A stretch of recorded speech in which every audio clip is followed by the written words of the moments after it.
నమస్కారం NS news కి స్వాగతం నా పేరు ఉషా ముందుగా ముఖ్యాంశాలు రాష్ట్ర ఎక్సైజ్ మరియు గనుల శాఖ మంత్రి కొల్లు రవీంద్ర గారి సోదరుడు కొల్లు వెంకటరమణ గారి దశదిన కర్మ కార్యక్రమంలో తెలుగుదేశం పార్టీ రాష్ట్ర ప్రధాన కార్యదర్శి మాజీ మంత్రి దేవినేని ఉమామహేశ్వరరావు గారు పాల్గొన్నారు. శనివారం నాడు మచిలీపట్నంలోని వారి స్వగృహం నందు జరిగిన కార్యక్రమంలో టీడీపీ నేతలు నెట్టం శ్రీ రఘురాం,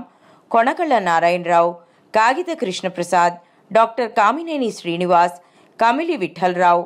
కొనకళ్ళ బల్లయ్య తదితరులతో కలిసి వెంకటరమణ గారి చిత్రపటానికి పూలమాల వేసి నివాళులర్పించడం జరిగింది.